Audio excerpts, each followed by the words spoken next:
Civilization Cycle interviews experts and individuals who understand the intensifying cycle of economic, societal, and government upheaval, so you can stay ahead of the changes in our world and keep your family safe. Fortunately for us, we can recognize that we're at the precipice, a point in history where we can all see the cycle changing. Where we go from here is up to us. So let's start the conversation, and welcome to the show. You make a good point about corporations controlling, but you need to rerun the clock thousands of years too, because the Roman Empire was no different with that amount of control they had over trade, commerce, productivity, invention, and control over a civilization. Literally, not a society, a civilization. So that amount of control, you might have called them back then, corporate entities as well. There were forests across the driest places. The Gobi Desert, forest. Sahara Desert was a forest. Middle East was a forest. They don't call it the land of milk and honey for nothing. You're not like picking up sane grans and that's your milk. Right. It was forests. So if you're looking at water flow and this sort of thing, that is a completely different environment where, that 6,000 years. But that West African monsoon is shifting and we are definitely coming back into a wet pattern.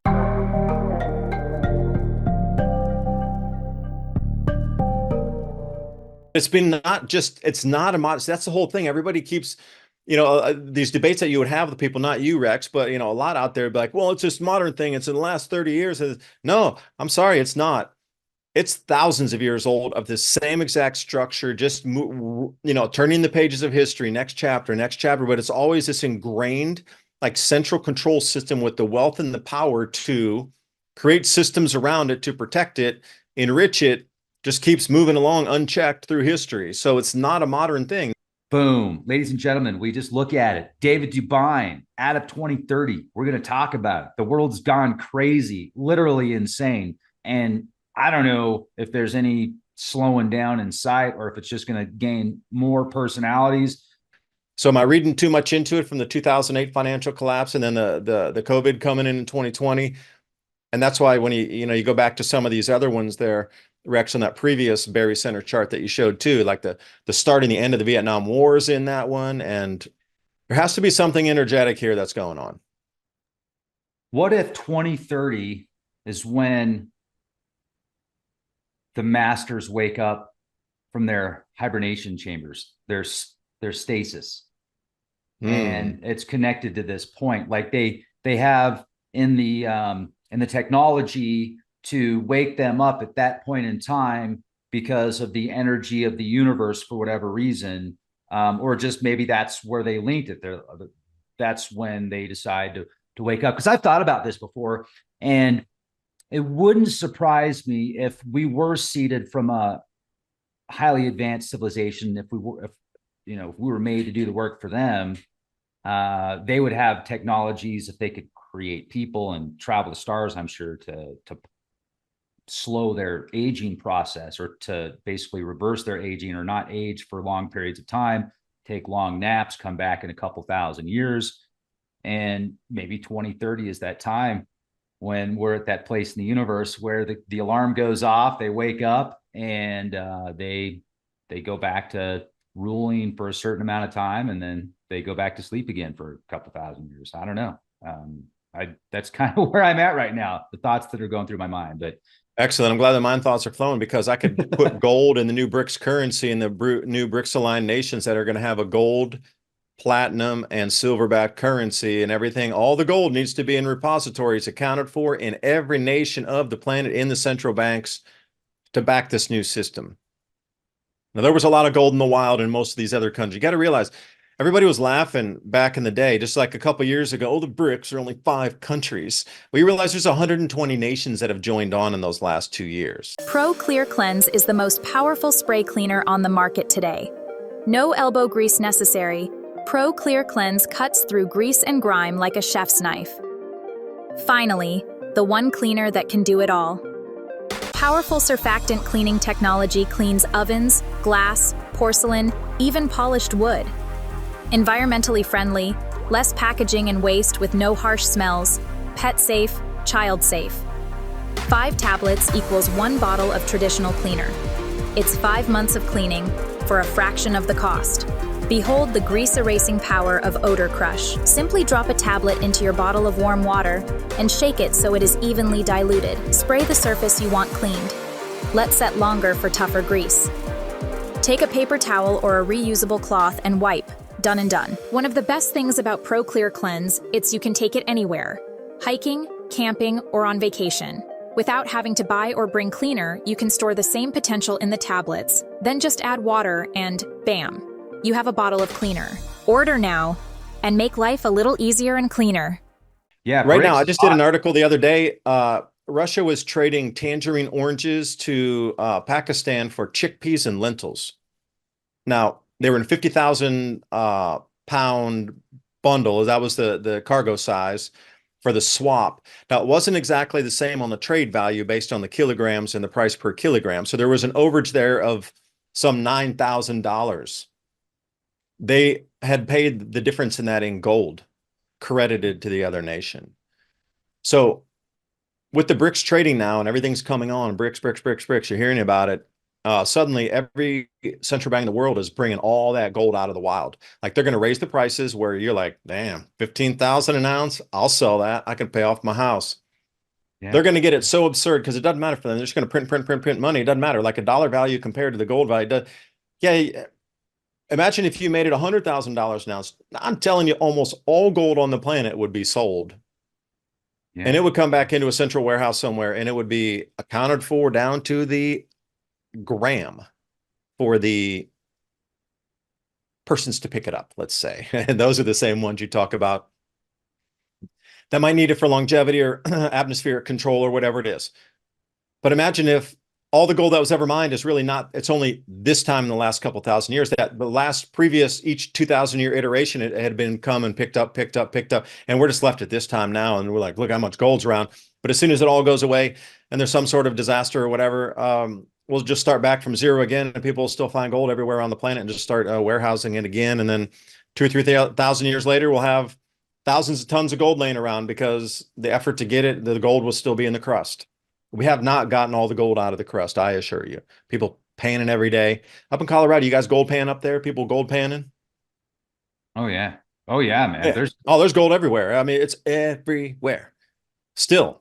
And I mean, you might think, oh, the gold's gone. Well, there's still, no, not even. It's just, so I'm just throwing that out there that it's being pulled into central repositories now in a quick fashion. And think about BRICS. If it continues for another 5 years and the gold price keeps going up and, you know, we've seen gold go from what? 1,800 to 2,800 in a year or so. What if it goes from 28 to 58 to 15,000 to 25 to 30 to 40,000 in 5 years? All that gold, I assure you, people that weren't going to sell will absolutely sell it because then they can pay off and have a free life, basically. And if you're a society or a civilization or a species or somebody that can live forever in perpetuity, and to take a 2,000-year nap is like taking a 2-hour nap for us. And you just put these things into motion. You know, I am very skeptical about a lot of the ancient astronaut, ancient alien theories, especially the stuff that's pushed in the media.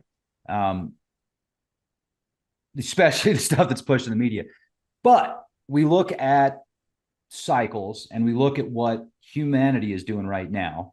We're creating robotics and artificial intelligence to do the work for us. Our planet is going through turmoil right now. The climate is in dire straits in many places, it appears. And so it reminds me of the stories that Sitchin wrote about with the 12th planet, where the Anunnaki had to mine gold. So they created us, or they modified a species to do the work for them to mine gold. And then their planet was dying, so they had to do something to the atmosphere to prevent it from dying. And look at all the modifications that we're doing to the planet right now, and all the news about geo modifications, changing the weather or attempting to change the weather and attempts to cool the planet. And the problem is now you've got so many people that think all the weather change is from the man. And then you have people that think none of it is. Well, why couldn't it be all of the above? I mean, why couldn't there be manipulation done with industrial factions, but it doesn't mean the whole thing's being controlled by the man? It's a little tiny piece to a much larger puzzle. cycles, large cycles, etc. We don't know what the perfect environment is for those that are taking naps if they were to reemerge. Perhaps our previous climate, let's say in the 1990s, when the skies were clear, there was really no geoengineering projects going on, solar activity is really high, very little cloud cover because, a high magnetic field really reduces a lot of clouds, low magnetic field or solar minimums, bring in a lot more cloud cover with the galactic cosmic rays. There's that inverse on more cosmic rays come in at solar lows. Perhaps that era of time and climate in the 1990s was the worst possible environment. Like they would step out and get scorched, or it was, something was just completely off for them.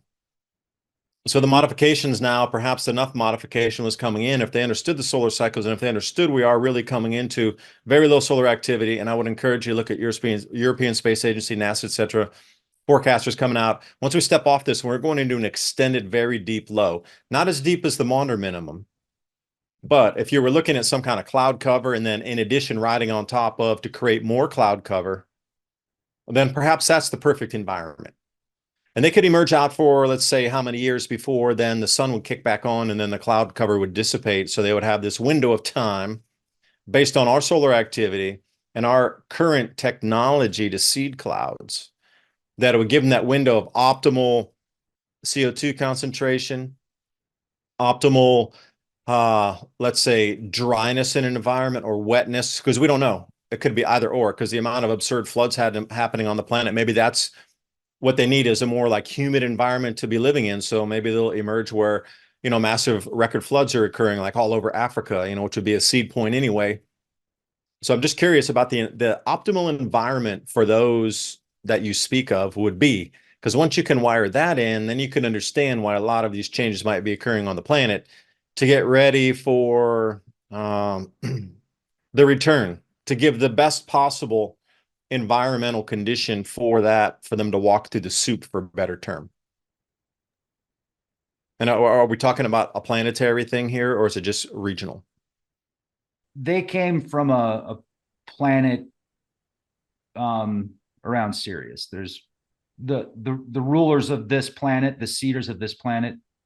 That's where they came from. And now they've got this dynasty here, and I think some of them have compassion for us. Like some of them genuinely care about us, and others are like, no, they're not really as concerned. They might look at us as problem makers. And, it makes me think of people that rip into artificial intelligence and such right now. And they fear it. So they blame everything on AI, or they fear something and they blame everything on that something. And then there's like people out there, they're like, wait a second, we use artificial intelligence every day in our everyday lives. And if they look at us like that, like if they did create us to do the work for them, if they did, they're like, hey, let's make a mini me. Let's make a bunch of miniature us. They wouldn't probably make them as big as they were. Like they wouldn't make us as big as they were. They probably wouldn't make us as smart as they were, or the same type of lifespan, because they would want to keep us in some type of control. And, when I was bringing up the beginning, like it just seems like there's something that controls the military at certain high levels. And we look at a lot of the ancient Sumerian tablets and the biblical records and such. It seems like that's somewhere over there is where they established their dynasty. And for whatever reason, that's still extremely important, that location. And I don't know why. Is there a Stargate out there potentially, or some type of location that allows them to go in and out and go to their home and come back to their second home? But that's kind of what I'm picking up here with the research I've done, my theory as of right now. But then there's the whole Middle Earth theory as well. And I'm kind of conflicted, because there's all that talk of Admiral Byrd going to the center of the Earth, on the North Pole and the South Pole, and meeting these high level beings, and one of them is called the Master, and so. But I talked to one of the guys that went to Project High Jump with Admiral Byrd. He was, I think, 102 or 103 when I talked to him. It was a couple years ago. I've got the phone call. I'd like to share it with you eventually. I'm going to share it with the world. It's just bad audio. But I was asking those questions. I'm like, did you see any of the stuff that they were talking about? And he just kept laughing. So I don't know if that diary is true or not. Have you read the diary? I finally like listened to it several times because I really wanted to understand it before I talked about it. I had never researched it before until recently. There's so many people that believe it happened like that. Have you read the diary? Have you read it? I've read the snippets of him flying in and that 100-mile wide hole or 70 miles wide that he was able to take his aircraft and fly into. Yeah. I want to say two things about this. The original seed point of humanity, whether it be the Indus Valley or over in, what do you call Sumeria, the Iraq area, the climate conditions were very different back then. That was full forest, rivers were running. So if you talk about some of the Antiquitech where they needed water to flow under the pyramids for, if you believe that there was such technology available, it was predicated on having water running under some sort of substrate that created the electrostatic charge to then power devices. None of that would be functional right now because there's not the water flow that would be required for any of this tech to work. Now, perhaps they know also that the hydrological cycle is shifting to the point where it's going to come back and it's going to start working again. They just need to dust it off, fix a few things, can reconnect a few granite blocks, and then we're back to the races again. And then maybe, sheet something in gold again. And then, it doesn't have to be all off planet. Like everybody's all talking about it. All the gold's going to be taken off planet. Perhaps not. Perhaps the gold is to refurbish some of this Antiquitech that got ruined, stripped, and therefore unusable during these last 7,000 years. There were forests across the driest places. The Gobi Desert forest. Sahara Desert was a forest.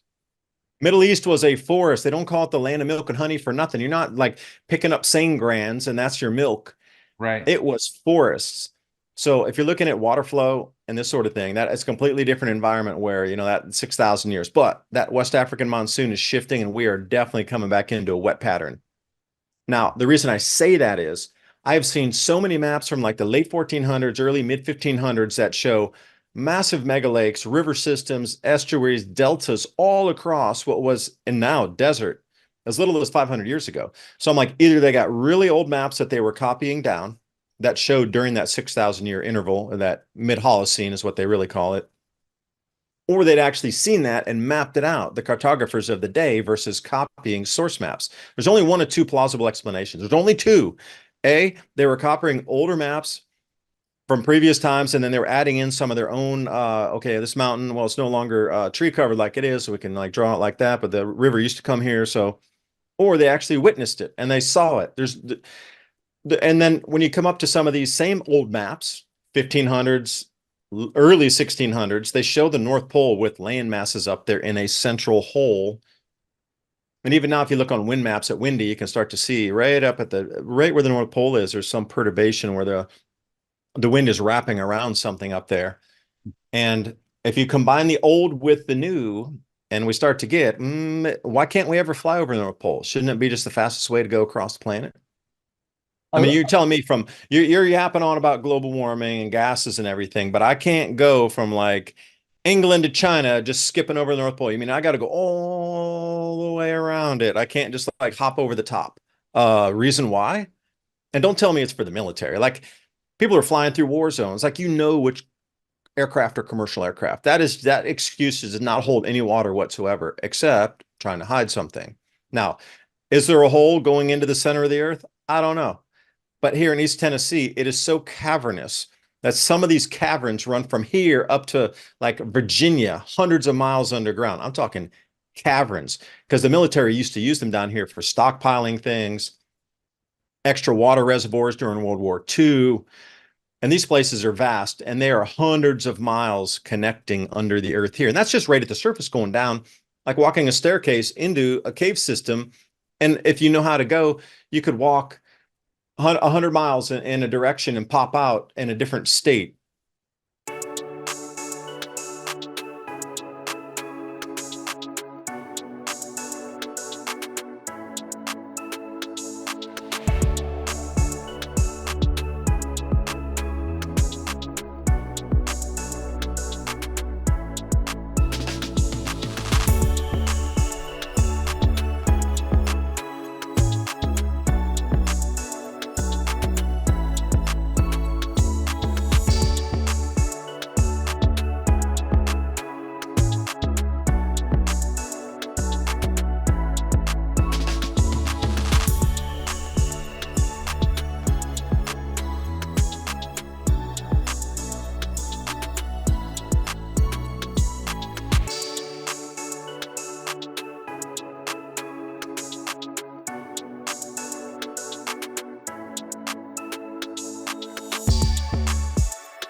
That's just here right on the surface. So can you imagine what is deeper inside that we have either been cut off, and they can shotcrete something. So imagine if you had better tech where you could actually melt the rock so it doesn't look like shotcrete blocking an entrance.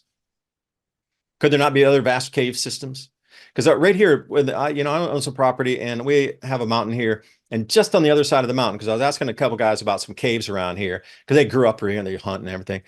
And he's like, oh, there's 4 or 5 really big ones around here. One is a stream that goes through that backs up and it floods this area because too much water can't get through. When it rains a lot, all the water can't get through the cave. But when it goes really dry, like it is now, you can walk 2-3 miles into it, and then it pops out on the other side of another valley. But then there's another one just over here. They say it's about 4 miles in, and they never came to the end of it. These guys that I know, pretty much a straight shot. They think it connects up to Ruby Falls somewhere, about 15, 20 miles from here.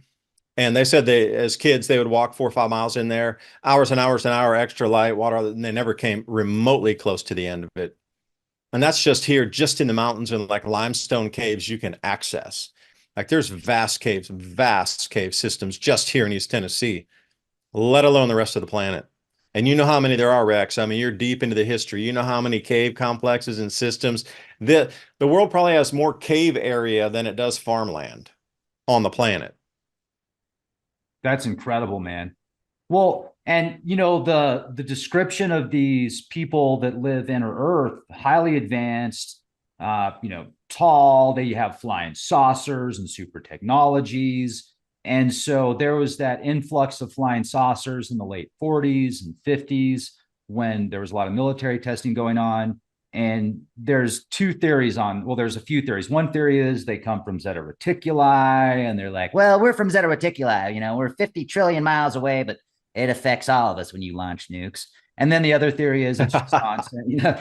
The other theory is it's nonsense. I know one theory, I guess there's a few theories, interdimensional, like it opens up a portal so they come in through a different dimension. The theory that makes the best sense on that, let's say these flying saucers are legit. They're from Earth. So they don't, like, if you nuke the outside of the Earth, it's going to have an effect on the inside of the Earth, much more than Zeta Reticuli will. And what a great way to hide that. What a great way to control the narrative. Oh, they're from out there. So meanwhile, the real stuff that's going on is like hidden in the shadows.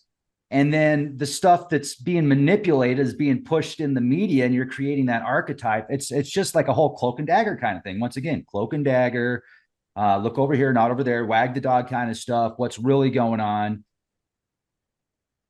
I don't know, man. I want you to listen to this interview that I did with this gentleman, because he sounded like, yeah, he was hard of hearing. He's 102 years old. We're talking on the phone, but he sounded as sharp as a tack. And all the questions I asked, maybe I didn't ask him the questions the right way, but he just laughed at it. And then when I listened to that diary a few times by Admiral Byrd, like at the very end of the diary, it says something negative about the military industrial complex, but the way that it was written out, I'm like, is this fabricated? Did Admiral Byrd really write all this stuff in the diary like this? And then the last thing he wrote was, the bad military industrial complex. I don't know. It kind of sounded like President Eisenhower, when he resigned, or when he resigned in his last speech, but in his final speech to the public, he's like, I'm glad to be a civilian. I'm glad to get, the military industrial complex is evil, is basically what he said, the way that I perceived it. And it reminded me a bit of that Eisenhower speech. You heard the Eisenhower speech, right? Yeah, and you got to realize that was like 80 years ago. Yeah. Wow. Can you imagine how, like, if they were terrified of it 80, almost a century ago, that put it into perspective there. Because, we think about Leave It to Beaver, Wholesome. That was before that. That was before Leave It to Beaver, man. Like, this is a kind of post-World War II. You think it's that the era back then was so pure and, the environment was clean, which it was. There were a lot more animals, wholesome manners, common sense. Like there was a set of moral code that was adhered to. I mean, everybody fought for 5 years to try to preserve some certain core values of, one part of the world. So we thought that was like a golden era of, reliability and, more of a truthful age and the rock solid, like I say, that core age, that common core of like wholesomeness and goodness. Like that is kind of the picture it's painted. When you go back prior to that, before the formation of the Federal Reserve, it was like people living in log cabins. So it's really hard to equate those two, except real rustic living, very pioneering lifestyle. You know, it took forever to get even the first cities started in the 1920s. Everybody was farming in the 1920s. Like 90% of all of America was farming in the 1920s. So then, you know, it's hard. It's really hard to recollect that era and put like a something to it because it was so vastly spread out and everybody was very self-sufficient. It was just such a different age. They didn't have telecommunication. Damn, people didn't even get the telephone in their houses and the electricity running in there until later. You know, we're kind of at that age of telephone got introduced, and electric got introduced. And then we skip forward into World War II, and then suddenly, you know, we're flying around in jet airplanes within 20 years. Crazy jump in technology in 20 years. But then, you know, that mental image you have of that time was like really a pure age of goodness and wholesomeness, if I can say something like that. Maybe I have the wrong interpretation, but, you know, comparatively to today, it was like, it's safer to walk a street back then in the 1940s than it would be today. And that kind of industrial complex was that vast and that active back then. So I'm just trying to, you know, paint the equation there for you. Great point. In 100 years, we've gone from 95% of the population farming to being self-sufficient to 0.5% of the population farming. And most of those are big corporate farms that are just massive, little tiny house, $100,000 tractors, and huge farms. And most of these farms, unfortunately, in America are filled with pesticides. All in your corn. You're going to love it. It's delicious. You make a good point about corporations controlling, but you need to rewind the clock thousands of years too, because the Roman Empire was no different with that amount of control they had over trade, commerce, productivity, invention, and control over a civilization. Literally, not a society, a civilization. So that amount of control, you might have called them back then, you know, corporate entities as well. But it's been not just, it's not a modest, that's the whole thing. Everybody keeps, you know, these debates that you would have with people, not you, Rex, but, you know, a lot out there be like, well, it's this modern thing. It's in the last 30 years. No, I'm sorry, it's not. It's thousands of years old of the same exact structure, just, you know, turning the pages of history, next chapter, but it's always this ingrained, like central control system with the wealth and the power to create systems around it to protect it, enrich it, and, you know, whatever that residue is, some of it called pollution, some of it called wasteland, whatever you like, destruction, just keeps moving along unchecked through history. So it's not a modern thing. You know, perhaps that's what the whole thing about 2030 is. Maybe it's to bring us to the collapse phase where only the skilled will be able to get through, because the skilled people are going to be able to, you know, re-engineer some stuff to move it down the line until we kind of get back into the 1860s and then rebuild from there again. Unskilled, yeah, they'll live as hunter-gatherers and stuff, and that's cool. There's a lot of people I feel will survive this collapse incredibly well because they're never on electricity in the first place. But in terms of they will stay there for another century or two while the rest of the world runs away as these reinventors come along and reinvent their world again. And we're going to loop it right back in 200 years. Same people will be in the same spots, or maybe it's 400. The people that are still living subsistence, that are very little without electricity, will still be living that way 200 to 400 years from now. The ones that are reinventors will have the technology once again. And, you know, you can kind of see the system come and go, come and go, come and go. So maybe it is just all about the reset of unskilled labor versus skilled labor, because you're going to have too many angry people during this change wanting too much change that the governments can't offer them. So maybe that's the 2030 event, I guess, where at that point, from 5 years from now, so many people will be so angry with nothing to do and governments will no longer be able to cope with them that it'll be a reset time.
I've been reverse engineering the news for 20 years now, right? And there's usually an alternative motive or something extra that's included in their plans, in their television, and their programming. So what I've been noticing is the agenda lately has been alien disclosure, ET disclosure. There's high-level officials coming out, lobbyists, senators like Harry Reid, that has talked to people who are part of the Stars Academy. I know a lot of people believe that CIA and alphabet agencies are heavily involved with a lot of the disclosure right now, controlled disclosure. And that doesn't mean that it's not real, it just means it's like controlled. They want to control the narrative like everything else.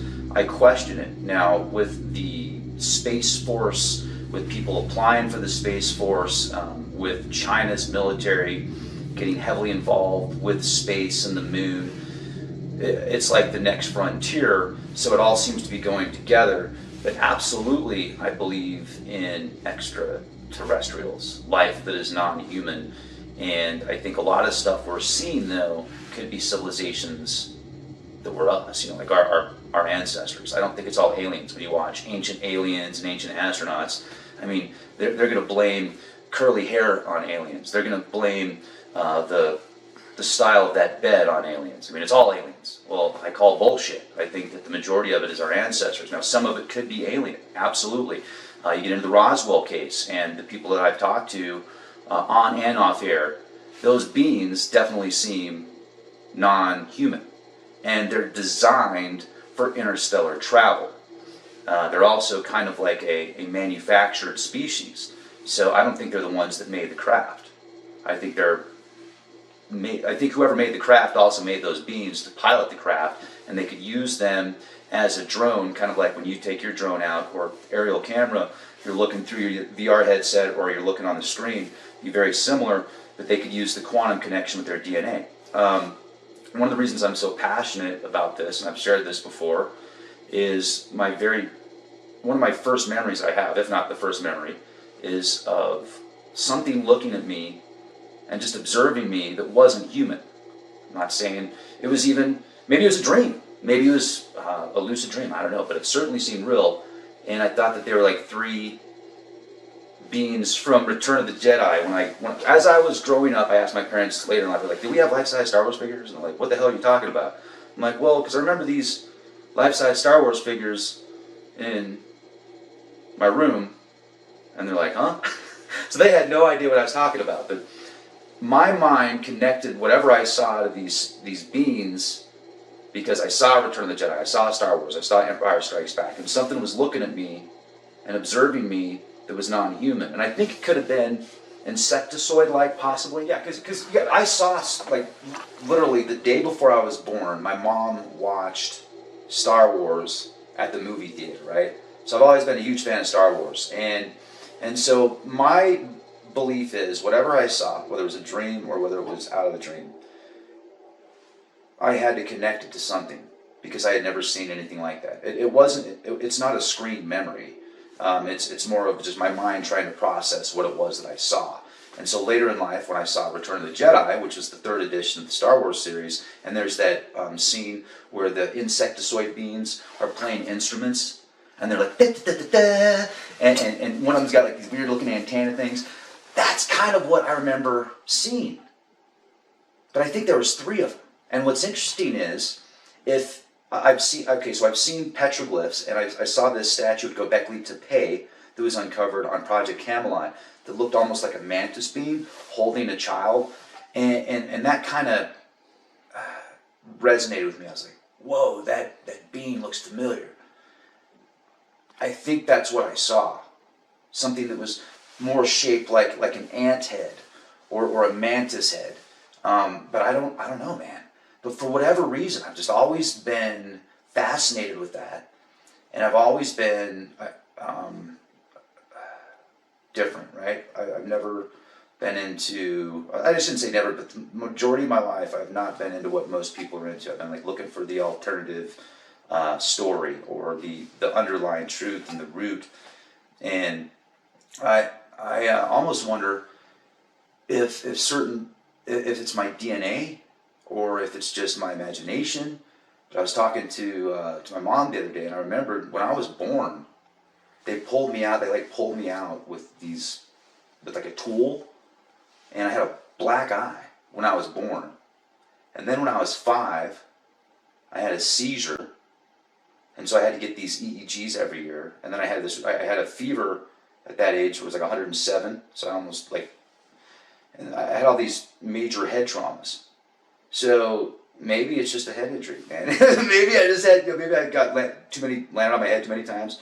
When I was 11, I almost died from a bike wreck, and so, or maybe it twisted my brain a little bit and adjusted it to where I could see things that sometimes people don't necessarily see.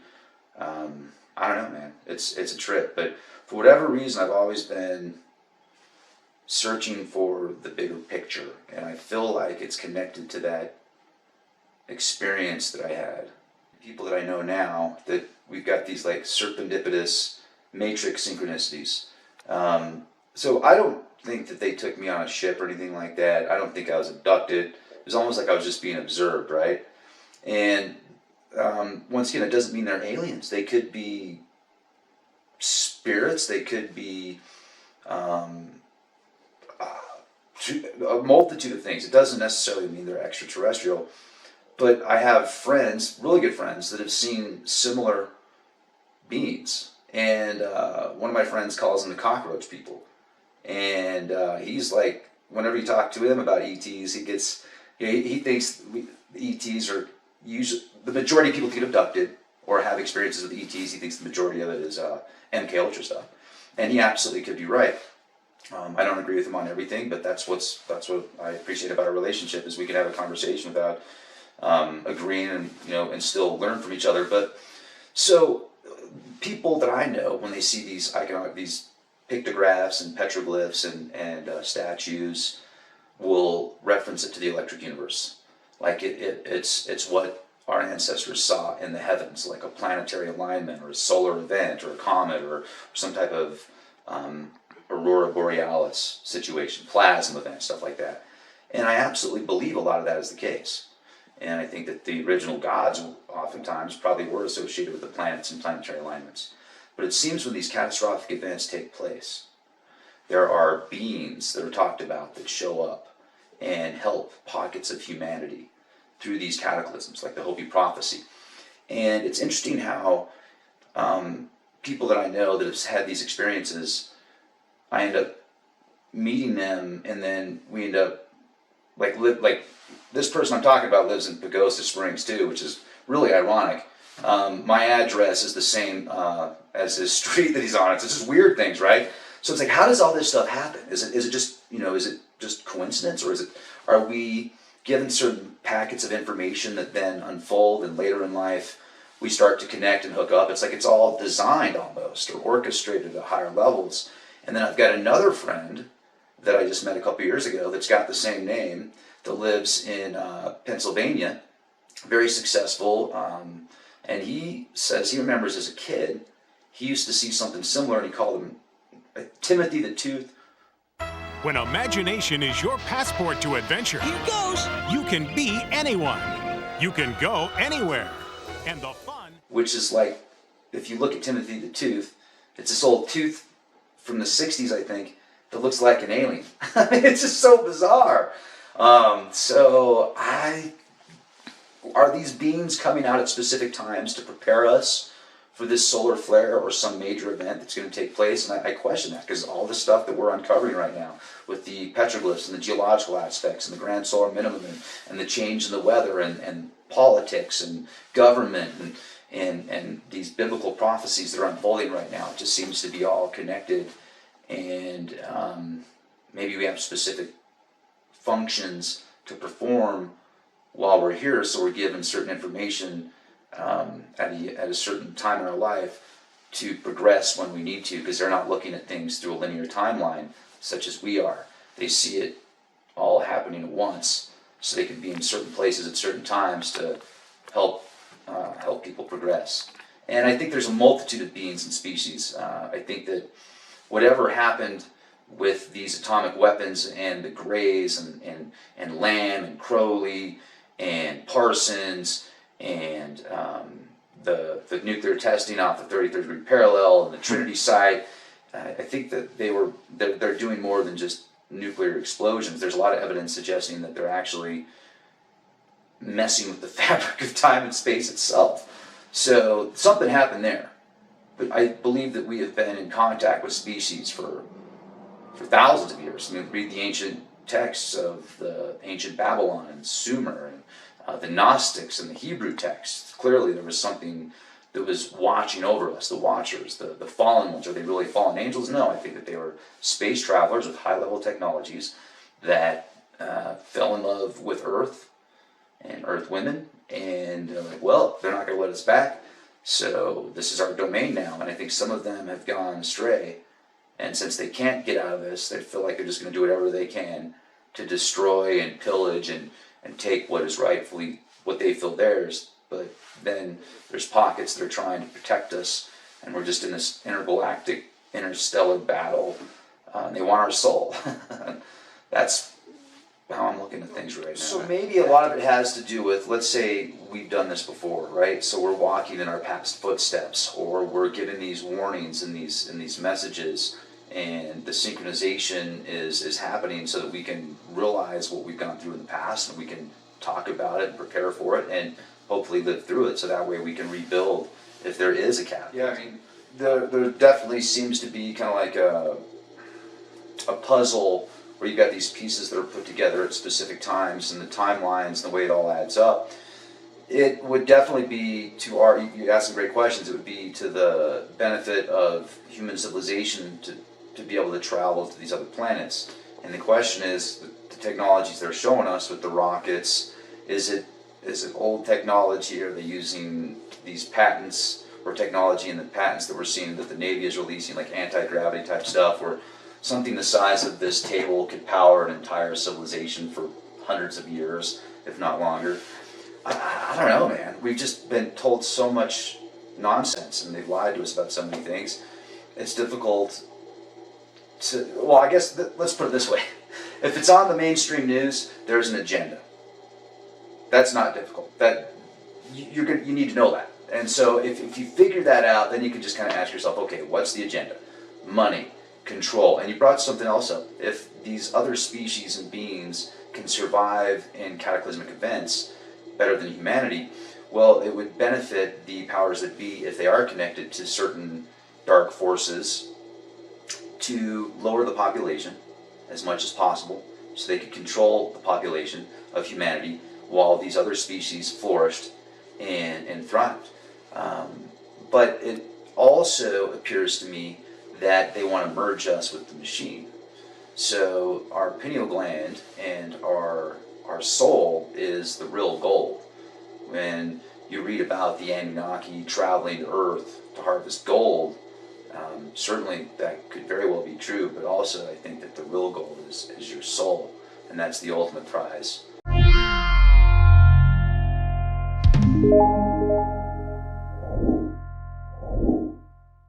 Insectoid-like, possibly, but I still am not sure what it was. What was that? That was my droid. Hold on. That was wow. Yeah, that's messed up. I'm sorry. That was great, man. Perfect timing. Yeah, damn it. And if not, then rock and roll. We can still go to the coffee shop, and we can still go spend $8 on a quad shot, whatever, with hemp milk, and then go to the dispensary after. Hello. But no, man, it was fascinating, right? This is amazing to talk about this kind of stuff. And maybe another thing I was thinking about is if we're being influenced from from inner Earth, like we're the drones, right? So they're like,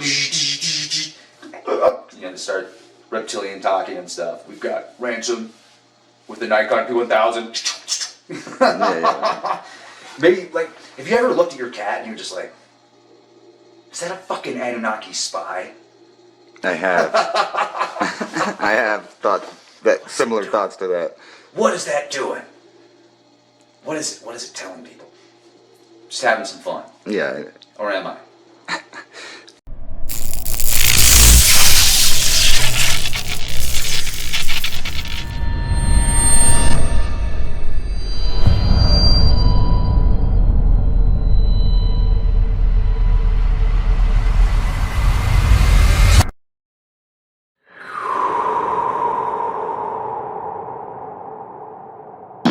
That's very dirty.